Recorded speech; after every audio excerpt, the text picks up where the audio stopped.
Welcome to the real life show, Living with a Chronic Illness. We are your hosts, Cassie and Chelsea. I'm Cassie, a single mom living with a chronic illness who is extremely passionate about living a full and happy life. And I'm Chelsea, a mindset coach that has a passion for helping people learn to put themselves first and be the best version of themselves each and every day. We came together to create Spoonies Unite, an uplifting community that offers resources, guidance, and support so you can live your best life while giving you the space to be yourself, be heard, and feel understood. We hope that by providing education from experts, we help Spoonies and their loved ones thrive. This show is not only for those who live with a chronic illness, but their friends, family, spouses, and just anyone else existing on the earth. Our goal is to normalizing having a chronic illness by sharing the real stories with real people and show the world how relatable those everyday struggles can be. There's a little something in here for everyone. And of course, thank you to our patrons for your continued support making this possible. If you love our show and want to get some extra goodies, go to patreon.com/therealspoonies.unite. Enjoy the show. Hello, everyone, and welcome to today's episode of the Real Life Show, Living with a Chronic Illness. We are on day 7 of our energy management workbook, the Mastering Energy Management, a guide for Spoonies to create the life they've dreamed of. Again, you can find a copy on Amazon, hard copy or Kindle copy, or you can just follow along with these podcast episodes. But we recommend getting the workbook because there's other really great stuff in it. Yes. Like we're not going over everything. So you're going to be missing out on some of the other like really great little treasures that we've put in there for you. There's fun little stuff in there. And so today is the end of week 1. And so we kind of haven't really talked about this yet on the podcast, but every week kind of has a theme. So like week 1, we're really trying to kind of get in touch with yourself, connecting with how much energy you have, figuring out your spoons, what gives you energy, what takes away your energy. And then each week is going to have another different theme to it. And so we're going to finish up the week 1 figuring out your spoons, though you will be continuing to figure out your spoons for the rest of this process. But that was like a really big focus to get you started for week 1. And so the question for day 7 is, what are some ways you can fit in some energizing activities into your daily routine?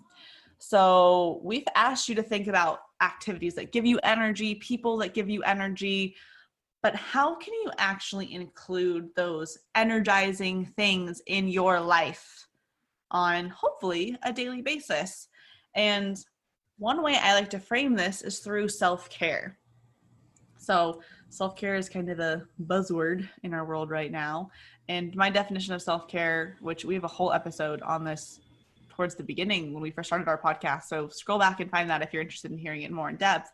But my definition of self-care is anything that gives you energy so you can take on the world. Mm-hmm. So things we've been talking about.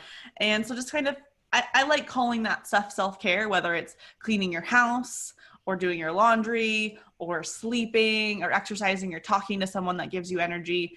Because I feel like when you call something self-care, it just makes it feel like this warm, fuzzy thing that you want to do. So that's kind of how I look at it. So Cassie, what are some ways that you kind of tried to fit in a little bit of self-care, a little bit of more energizing activities into your life? Yeah. So it was just a few days before this that I started working out every day. I picked a little like at-home 30-minute workout thing that I've been doing and then taking some virtual Pilates classes too. I realized that more often than not, movement gives me some spoons. I say more often than not because that's not always the case. I also put in there that like I made decisions like if I was going to be teaching a lot in a day, I maybe did a much lighter workout that day or just 10 minutes or something. But some kind of exercise or working out or movement, I started making time to fit that in every day. That gives me energy. Meditating at night. I have meditation videos that I really like to listen to at night.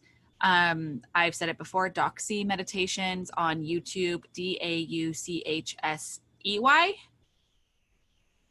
or maybe just Y. On YouTube, I like his meditation videos. I listen to those at night. They really help calm my mind and my nervous system. reading before bed rather than like scrolling on my phone or watching something before bed. Reading really helps to just like calm everything down and get me more in the sleep mindset. And I actually admit that for the last week, I have not been reading before bed. I finished a book and I'm in between books right now. And I've been scrolling freaking Pinterest, looking at home decor stuff every night before bed. And it's nice because it shuts my brain off from like COVID and the news and everything. And home decor stuff makes me happy. But, oh, and I do wear my blue light glasses while I'm scrolling before bed because I have the lights off and stuff. But I will say that it's been an interesting learning experience because I have been having a harder time falling asleep in the last week since scrolling Pinterest before bed rather than reading before bed, which is my usual routine. So I encourage you, if you have a hard time falling asleep at night, give reading a try because that might be something that could really help you. Another change that I started making to give more energy into the daily routine was I started having a bigger lunch and a very light dinner. For those who maybe haven't listened to a lot before, I have Crohn's disease, which is a digestive disease, digestive inflammatory disease. And so I have found that if I have a big dinner at night, like I don't feel good over the night. I usually wake up in pain during the night. And then in the morning's pretty rough. And I won't usually even have an appetite until like lunchtime. So I was like, that's not great for my system. I know that it's not because of past eating habits and research, etc. So I started making a conscious effort due to this workbook and like those questions of like, how do I find more energy, etc. I started having a bigger lunch, lighter dinner. This has been helping me feel more energized in like the evening. Plus then I don't have to worry about cooking so much. So instead of like having dinner be the thing, like cooking dinner, making dinner, I just bumped that meal to lunch. So we have like spaghetti or freaking whatever for lunch instead of for dinner. And then dinner is more like maybe some crackers and cheese and fruit or something. And then I lastly put sleeping 9 to 10 hours a night is really what's good for me and my body right now. Now, I would like to preface this with I spent majority of my life like 6 to 8 hours a night kind of a sleeper. Mostly 6 to 7 hours a night. Like 7 hours was usually my average sleeping a night. And during the shutdown in our state was, like I said on the last episode, I got to sleep more. And I have actually found that my body prefers 9 to 10 hours a night. So I'm not sure if that's going to be realistic for me to keep once school gets back and going, but I have seen the benefits of it. So I am going to try to make that happen as best as I can. And then lastly, what I wrote down was drinking a lot of water. Just like Chelsea said a couple of episodes ago, drinking water totally is energizing, especially we're in Kansas right now. It's summer. It's like 100 degrees outside. The humidity's high, so it feels like 115. It's freaking humid. Guzzle that water down, baby. How about you, Chelsea? So looking back at my notes from when we went through the workbook, one thing that I wrote down was needing to prioritize my own movement. So I teach a lot of classes, and pretty much every single day, Monday through Friday, I have some class that I'm teaching that I'm doing the workout with them in some capacity, whether it's the entire workout or most of it. And so it's not that I'm not moving my body, but for me, there's something different from like a mental perspective when I'm moving my body for completely my own gain. And it's not because I'm teaching a class. It's I get to work on what I want to work on or move my body in ways that feel good, which sometimes is just a lot of stretching, to be completely honest, or some foam rolling or things like that. But prioritizing my own movements, placing boundaries on my working hours. Y'all, I'm a workaholic. I absolutely love what I do. Don't get me wrong. I love teaching Pilates and barre. I love coaching. I love teaching people about self-care. I love everything that Cassie and I create. But because I love it all so much, I tend to work a lot. And while some of the work that I do can be a form of self-care and kind of fill up my cup, sometimes it's also draining. And so just kind of reflecting on that, and probably the biggest thing for that is finding more things that I do just for me that don't have to do with being more productive for work, getting more stuff done, adding on more projects, creating more things, or spending time with other people. That's literally just me doing something for me by myself, like reading, taking a bath. One of these days, I'm going to learn how to do the pretty hand lettering you see on Pinterest, but haven't started that project yet. Yeah, actually, that's so funny because like when we were writing our bios for this workbook and stuff like that too, I saw that in yours, Chelsea, and I was like, oh my God, you're gonna have to start doing that soon. I am.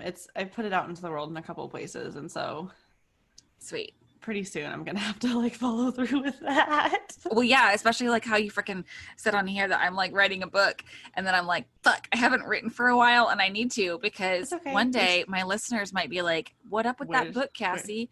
And then I'll be like, do you like raunchy stuff? Because if you don't, you may not want to read it. And then I'm like, maybe I need to edit it and take out some of the raunch. And then I'm like, no, dude. That's not the point. We got to raunch away. You can always write another non-raunchy book. Like this one, fucking right now. Yeah, there we go.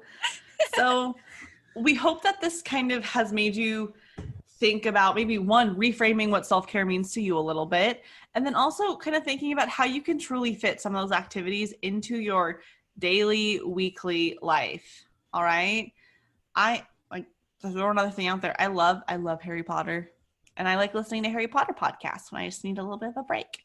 So it can be as simple as putting on a podcast that you really, really enjoy, or listening to an audiobook while you're driving in your car. It can truly be simple. It does not have to be time consuming. Again, we have a whole episode on self-care, so we will stop taking up more of your precious time now. And if you want more information and our view on self-care and things that we do, go check out that episode. It is one of the first ones that we released, I'm pretty sure. I think it's towards the very beginning. So go check that out. I want to say it might even be like episode number 3 or something. Yeah, it was pretty quick. It was pretty quick. But it was a fan favorite. So you should totally check it out. It's true. It is one of our like top 10 episodes ever. Mm-hmm. So, well, we will see you back here tomorrow for day 8 and starting off week number 2. We're a third of the way through the workbook, y'all. Yay. Thanks for staying with us. Talk to you day 8. We hope you enjoyed today's episode. Please write us a review to help us reach more people like you. If you'd like to connect with Cassie and I, you can find us on Instagram at The Real Spoonies Unite. You can also join our private Facebook community, Spoonies Unite, or you can visit our website, therealspooniesunite.com, for all sorts of resources and to stay up to date with our current projects. And don't worry, you can find all of these links in the show notes below. Thank you to our wonderful Spoonie patrons for all your support, and you can become one too. That's right. All you have to do is go on over to patreon.com/therealspooniesunite, and you can get all sorts of extra goodies like videos of our episodes and more. Any support is greatly appreciated. It helps enable us to create more content for all of you, as well as make this podcast sound better and better. Thanks for listening. We can't wait to be back in your ears soon.